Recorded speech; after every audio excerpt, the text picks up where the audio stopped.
자, 저번 그거 범위까지가 그 분자궤도 함수였죠? 그러면 그 다음 할 내용은 이게 남은 내용 이거밖에 없어서 이걸 한번 해야 될 것 같아요. 아직 학교에서 뭐 진도에 대한 얘기가 없기 때문에 뭔진 모르겠지만 하여튼 보통 분자궤도 함수 다음 하는 진도가 이거라서 요걸 한번 해볼게요.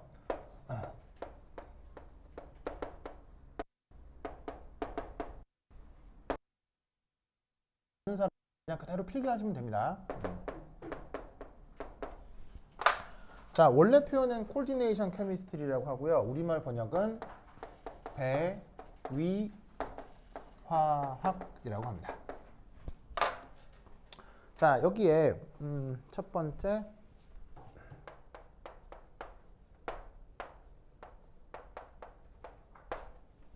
자, 기초적인 내용부터 좀 언급을 해볼 텐데 네. 우선 첫 번째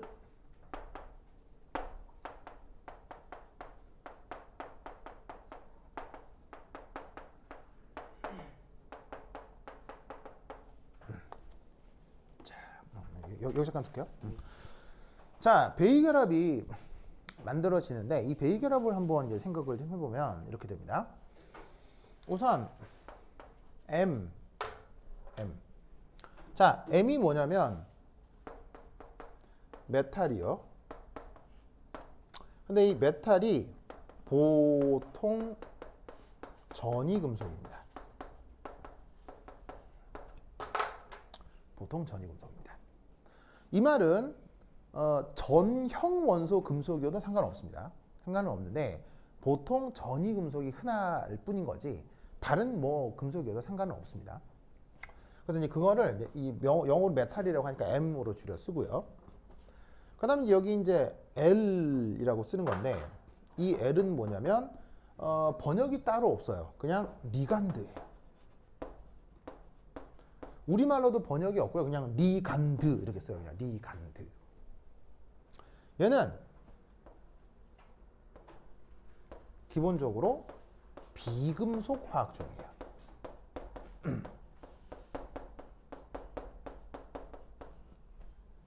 그러면 이 리간드는 짜잔 이런 식으로 보통 비공유 전자쌍이 있습니다.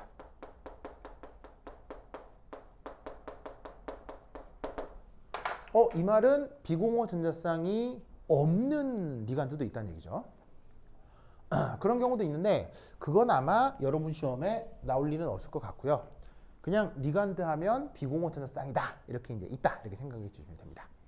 그럼 이때 이 비공유 전자쌍이 금속한테 기본적으로다가 이압 전자쌍을 제공합니다.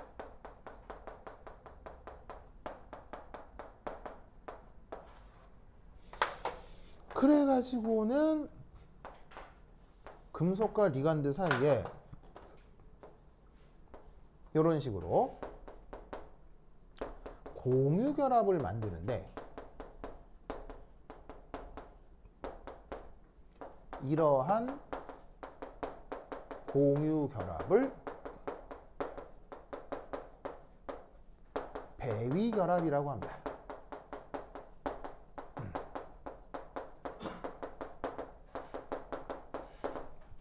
그러니까 배위결합도 그 공유결합 중에 하나예요. 공유결합 중에 하나인데 어떤 그 특징 때문에 배위결합이라고 부르는 거지. 그리고 영어로 뭐라고 부르냐면 배위결합을 코디네이션 본드라고 합니다. 그래서 이제 배위결합은 영어로 코디네이션 본드. 이게 이제 배위결합입니다.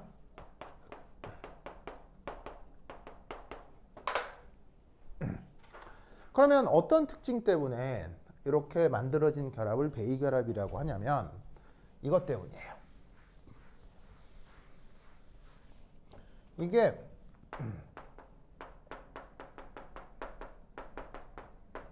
보통의 공유결합은 자, 수소가 있으면 수소의 최외곽 전자가 하나가 있죠. 또 하나가 있죠. 그럼 여기에서 이렇게 수소 분자가 된다고 쳤을 때 요 두 개의 전자가 한 원자도 전자를 제공하고 나머지 원자도 전자를 제공해서 이렇게 공유결합을 만들게 되는 거예요. 즉 공유결합이 된다고 하면 양쪽 원자가 다 기여를 하는 거죠. 근데 지금 여기서 만들어지는 공유결합은 재밌게도 리간드의 전자로만 이렇게 베이결합, 공유결합이 이루어지는 거예요. 그래서 결합이 이루어지고 나면 그냥 다 공유결합인데 그 이루어지는 과정이 보통의 공유결합하고는 좀 다르기 때문에 저렇게 이름을 달리 베이결합이라고 하는 겁니다. 알겠죠? 그리고 저렇게 베이결합이 일어나는 경우 아까도 얘기했던 것처럼 파이백 본딩 이런 게 일어날 수도 있고 그래서 이렇게 베이결합이 만들어진다라는 것을 기억해 주시기 바랍니다. 되죠? 되죠? 오케이, 됐다. 그 다음 그래서 이제 눈여겨볼 건 바로 4주기 전이금속의 전자 배치. 자, 이게 금속이 꼭 전이금속일 필요는 없다고 했죠. 하지만 전이금속이 흔해요. 그래서 전이금속에 익숙해야지만이 이쪽 문제를 후닥후닥 빨리 풀어낼 수가 있습니다. 그래서 그 전이금속 중에 4주기 전이금속의 전자 배치를 반드시 어떻게 해야 된다? 외워야 됩니다.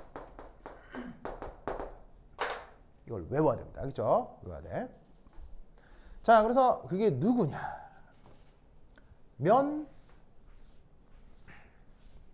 우선 21번 원소 누구예요?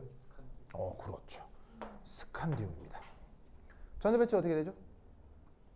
바로 18개까지는 알곤이랑 똑같고요. 그 다음 3d 오비탈의 전자가 하나, 4s 오비탈이 2개입니다.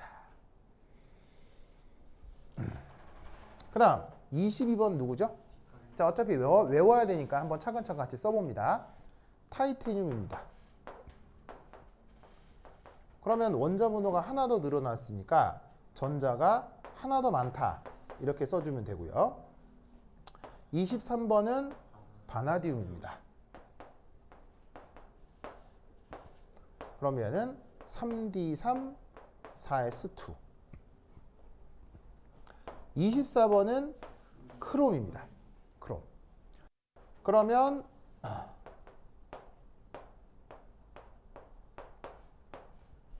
자, 마찬가지로 하나, 둘, 세 개였으니까 네 개라고 생각해도 되겠죠, 알겠죠? 근데 이게 좀 참 묘하게 크롬은 좀 예외적으로다가 전자 배치가 4, 2가 아니라 5, 1이 됩니다. 아마 저번 시험 보면 나왔겠죠, 전자 배치하는 거. 네. 그 다음 25번이 망간입니다. 그러면은 예상대로 3d5 4s2가 되죠. 그 다음 26번 누구죠? 철. 3d6 4s2. 27번 누구죠? 코발트. 3d7 4s2. 28번 니켈. 3d8 4s2. 29번 크리. 3d9 4s2 라고 예상이 되잖아요. 왜냐하면 보시다시피 1, 2, 3, 4, 5, 6, 7, 8, 9니까요. 근데 이 또한 예외입니다. 그래서 어떻게? 11. 알겠죠? 이렇게. 그 다음 마지막 30번 아이언. 은 예상대로 3d10 4s2가 됩니다. 알겠죠? 자, 당연히 이거 말고도 전이금속은 5주기, 6주기 다 있어요. 하지만 5주기, 6주기 전이금속은 나도 못 외워요. 이 10개만 외우면 돼. 알겠죠? 외우면 돼. 자, 이거 외울 때 내가 어떻게 한번 외우라고 했었죠? 스티브크 망페 코니쿠젠. 알겠죠?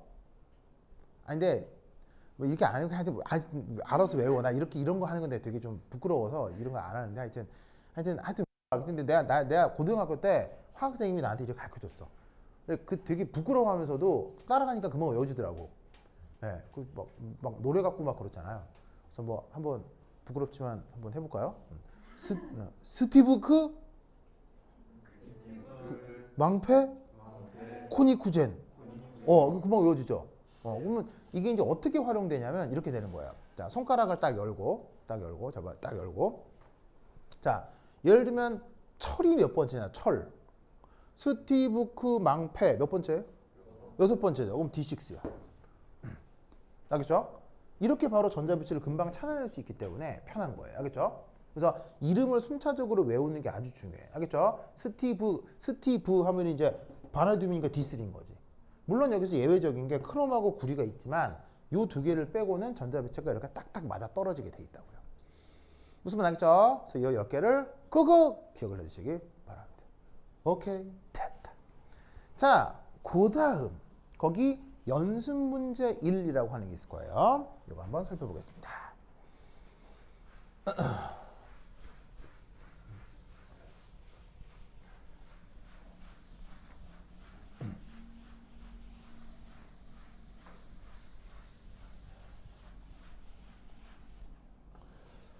자, 여기 보시면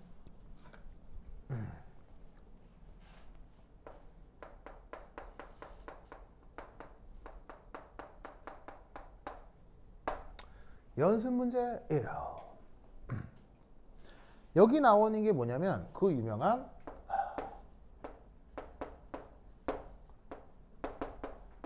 란사나이드 컨트랙션이라고 하는 내용입니다. 자, 란사나이드 컨트랙션이라고 하고 우리말 번역은 바로 란탄족 수축. 그래서 이 문제는 란탄족 수축에 대해서 논하라 뭐 이런 얘기예요.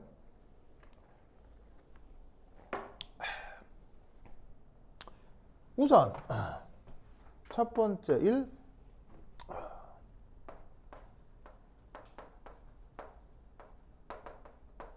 란타나이드란? 자, 란타나이드가 누구냐면요. 이게 주기율표상에 나도 못 외워서 찾아봤는데 이게 주기율표 있거든요. 주기율표는 어디 있는 애들이냐면 이게 얘네들이 저기 예를 들어서 이제 보면 자 1족 있죠. 1족. 그 다음에 2족 있죠. 2족. 그럼 1족 중에 예를 들어서 주기율표상에 1족에 몇 쪽이야? 하나, 둘, 셋, 넷, 다, 여. 그렇지. 6주기 1쪽. 6주기 1쪽에 그거 보시면 6주기 1쪽에 누가 있냐면 세슘이 있고요. 세슘. 그 다음에 이 세슘이 몇 번이냐면 이게 55번이에요. 55번. 55번. 그 다음에 56번이 누구냐면 바륨이네요. 주기율표 찾으면 있어요. 이게 이제 2족인 거지. 찾았습니까? 그리고 나면 57번 원소 있죠. 57번. 그 57번이 누구냐면 그게 란탄이야. 란탄. 그래서 이 57번부터 이게 뭐 나도 다 못 외워요. 쭉 가면 70번에 이터비움이라고 하는 애가 있어요. 이터비움. 그리고 71번 원소가 루테튬이에요. 루테튬. 이 루테튬이 누구냐면 바로 3족 원소예요. 3족. 자, 주기율표 대충 알겠죠? 그래서 어떻게 되냐면 6주기에 있는 1족, 2족, 그리고 3족 원소 중간에 끼어 있는 요 란탄넘부터 그러니까 이게 이름이 길어. 나도 잘 못 외우잖아. 그러니까 뭐 외울 건 없고 이름이 이게 얘 이름이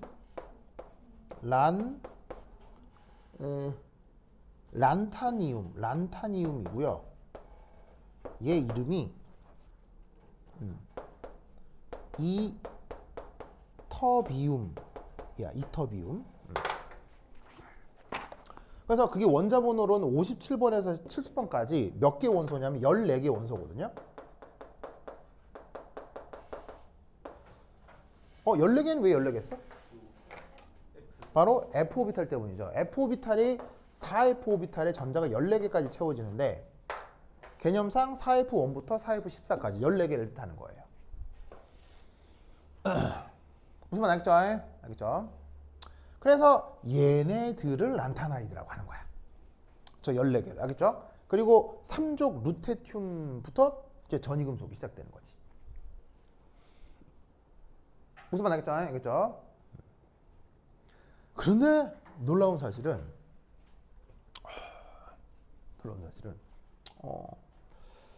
란탄족 수축은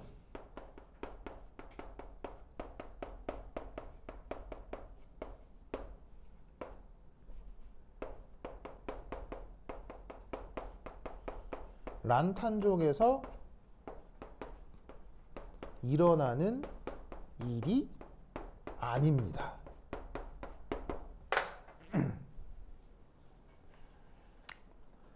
이걸 인식하는 게 중요해. 제목은 란탄족 수축인데 란탄족에서 실제로 벌어지는 일이 아니란 얘기예요. 되게 이상하죠? 되게 이상하죠? 자, 그럼 얘가 뭐냐? 여기 줄게요. 여기 줄게요.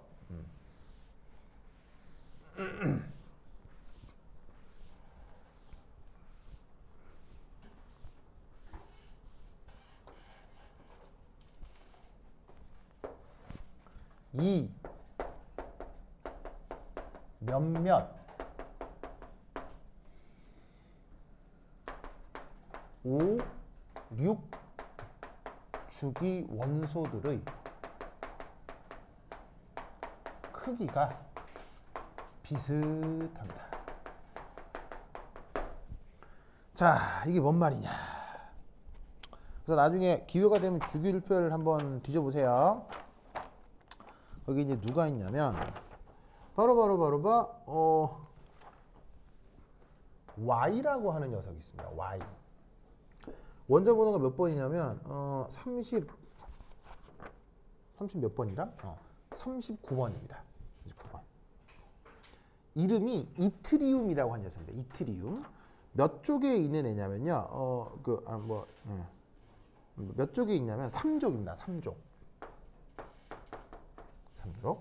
그리고 몇 주기냐면 얘가 5주기 원소입니다.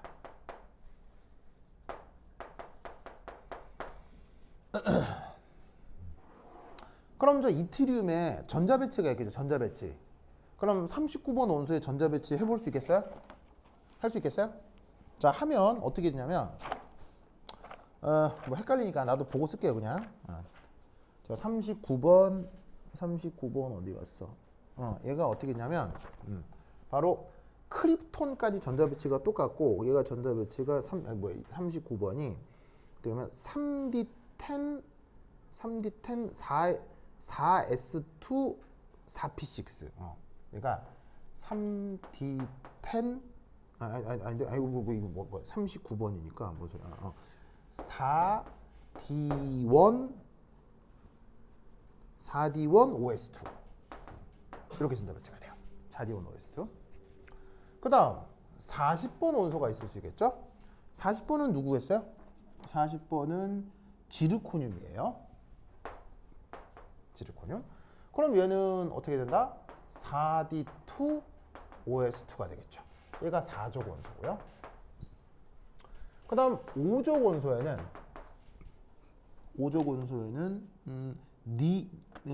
니오디미움이 있어요. 니오비움이라는 한 놈이 있어요. NB. 그래서 41번이고 전자 배치가 4D3 OS2가 있죠. 이렇게 되겠죠. 니오디움, 오케이.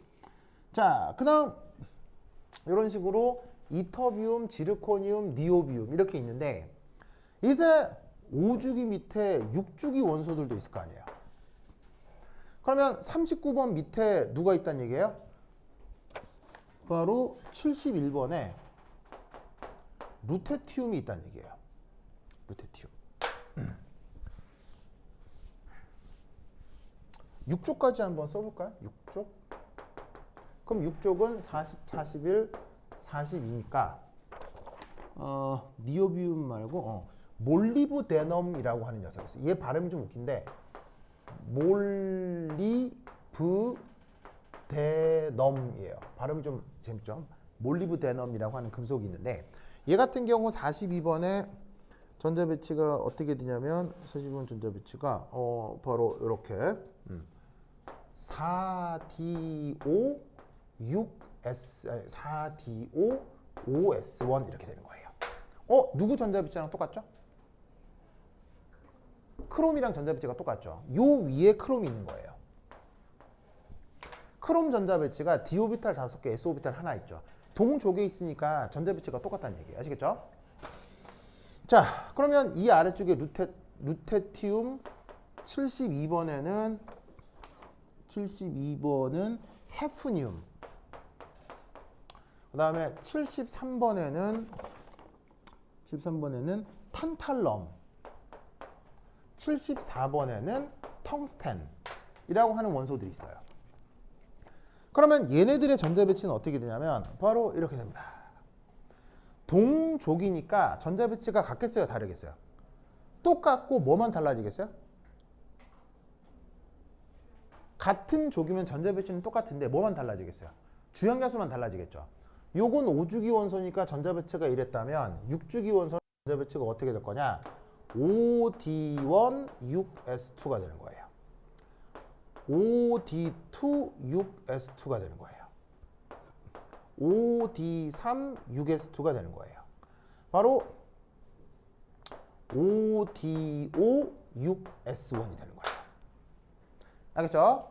그런데 이때 놀라운 점은 5주기에서는 없지만 드디어 6주기에서 F오비탈 전자 배치가 시작이 돼요.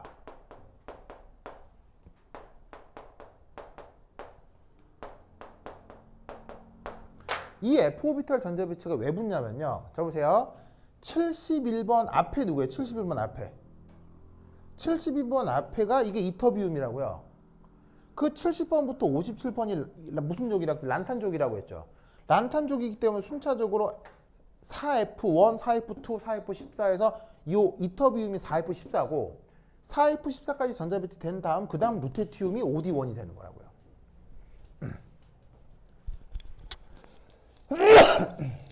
무슨 말 나겠죠?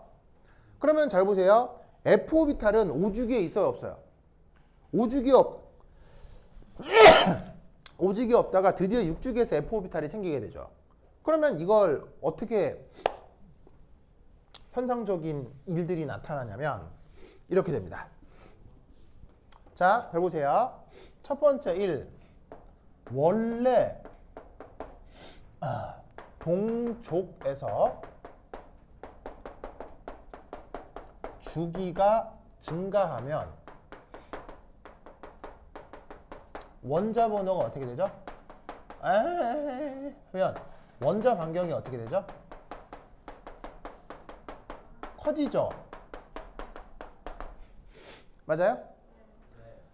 주기율표가 이렇게 있으면 자, 이리 갈수록 사이즈가 커져요, 작아져요? 이리 갈수록은 작아지고요. 이리 갈수록은 사이즈가 어떻게 돼야 돼요? 커지죠? 근데 놀라운 사실은 적어도 얘들은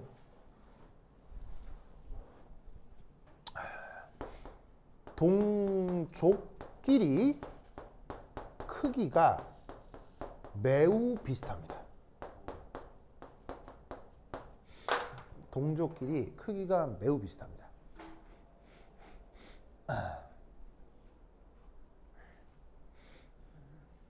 그래서 어떤 일이 벌어지냐면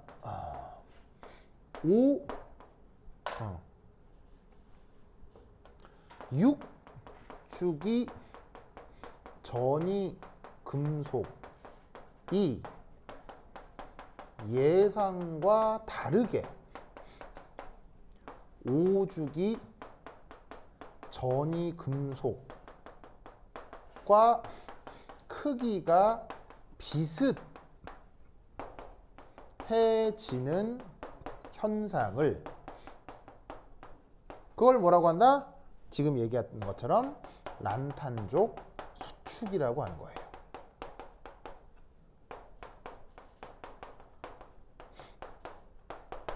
자, 원래 경향성대로라면 니오비움하고 그러니까 지르코늄하고 헤프늄을 예로 들었을 때 원래 예상대로라면 지르코늄보다 헤프늄이 커야 되잖아요. 커야 되는데 비슷하다고요. 그러면 예상보다 커진 거예요? 예상보다 작아진 거예요? 예상보다 작아진 거라서 컨트랙션이라는 말을 쓴다고요. 무슨 말 알겠죠? 그게 재밌게도 여기서 얘기하는 게 아니라 요 둘 사이의 관계에서 얘기를 하는 거라고요. 그래서 아까 내가 뭐라고 썼냐면 란탄족 수축은 란탄족 수축에서 일어나는 일이 아니라고 했죠. 무슨 말 알겠죠? 그러면 이걸 어떻게 해석해야 되느냐? 자, 결정적으로 5주기와 6주기에서 결정적으로 달라지는 게 뭐예요? 바로 F죠. 여기는 F가 있어. 자, 잘 봐. 예를 들어 그럼 이게 4F니까 여기는 3F가 있을라나? 근데 3F 이런 건 있어 없어? 이건 아예 없잖아. 3F 이런 건. F오비탈은 오직 4부터 시작하잖아. 그러니까 보시다시피 5주기에는 없는데 6주기만 있는 게 드디어 F오비탈이라고. 그러면 이걸 어떻게 해석하느냐? 이렇게 해석합니다. 저기 줄게요. 준다.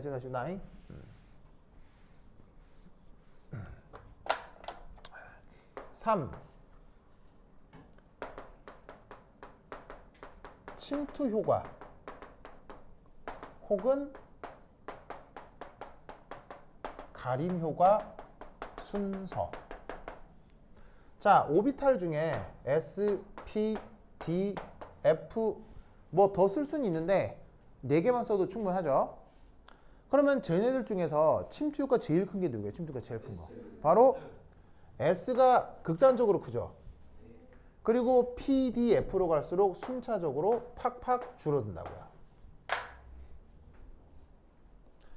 그 말은 침투를 못한다는 얘기는 다른 전자를 잘 가린다는 얘기에 잘 가리지 못한다는 얘기예요. 역시나 잘 가리지 못한다는 얘기예요.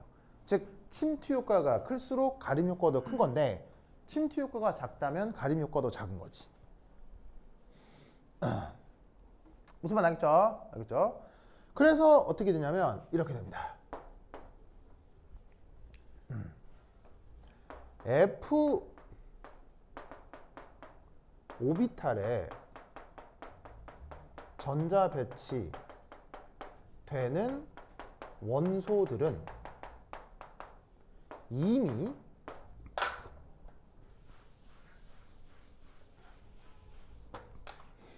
원자 번호가 매우 큰 편이에요? 작은 편이에요? 자, F오비탈의 전자 배치가 되려면 원자번호 57번 넘어가야 되잖아요. 그러니까 이미 얘네들은 핵전하가 아주 큰 애들이라고요. 그런데 어떻게 된다? 편인데 F전자는 가림 효과가 너무 작은 거지. 그래서 어떻게 된다? 최외곽 전자에 대한 유효 핵전하가 매우 크게 나타납니다.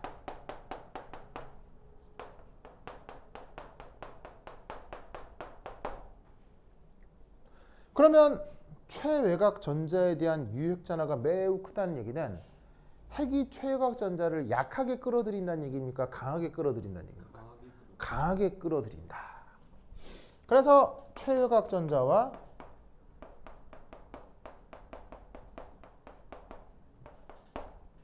핵 사이의 인력이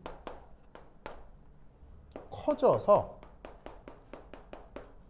원자 반경의 수축이 일어날 수 있어요.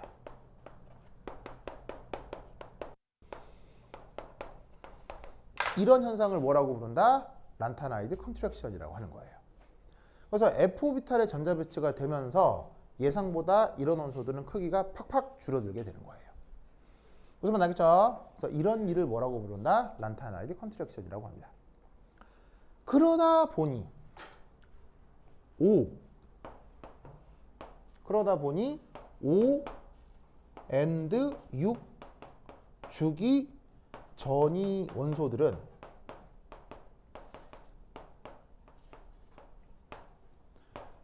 전자 배치가 같죠?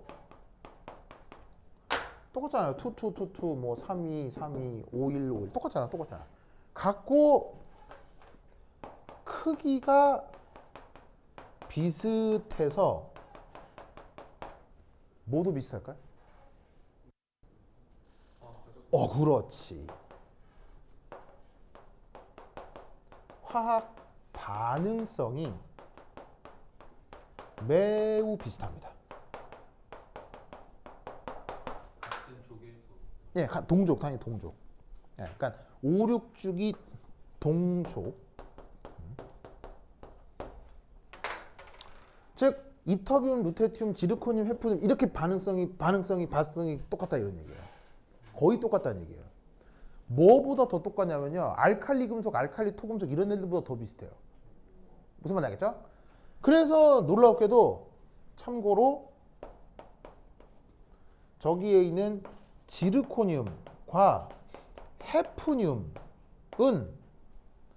20세기에 처음으로 분리가 되기 시작했습니다. 왜 혼합물을 분리하는 방식이 여러 개가 있잖아요. 뭐 분별 중류도 있고 뭐 여러 가지 테크닉이 있을 거 아니에요. 근데 이렇게 얘네들 동족 원소들은 화학적 성격이 같다는 얘기는 물리적 성격은 당연히 어떻게 된다는 얘기. 물리적 성격 역시 엄청 비슷하다는 얘기죠. 그러니까 뭐 분별 중류를 해도 뭐 분별 결정을 해도 아니면 누구랑 반응을 시켜도 다 비슷비슷하게 나오기 때문에 특히나 저 지르코늄하고 헤프늄 같은 경우는 20세기 전에는 아예 그냥 섞여 있었어요. 분리도 안 됐었어요. 그래서 20세기가 돼서야 겨우 크로마토그래피 등을 이용해서 분리를 해야 되는 거예요. 무슨 말 나겠죠? 그렇죠? 그 정도로 화학적 성격이 비슷하다. 무슨 말 나겠죠? 그렇죠? 그래서 이 논리를 그거 기억해두시기 바랍니다. 이런 걸 뭐라고 한다고? 이게 란타나이드 컨트랙션. 그래서 배위화학 할 때 맨 처음에 교과서에 나오는 내용이 이거거든요. 그래서 아마 학교 선생님도 언급하지 않을까 싶으니까 알아두시기 바랍니다. 오케이, 됐다. 지금 몇 시죠? 40분이요. 38분. 진짜로요? 그럼 여기까지. 다음 시간에 만나요. 안녕. 잠깐만, 몇 명 갔어? 하나, 둘, 셋, 넷, 다, 일곱, 여덟. 자, 볼펜 좀 빌려주세요. 볼펜. 쌍큐. 선효, 재민이, 쟈.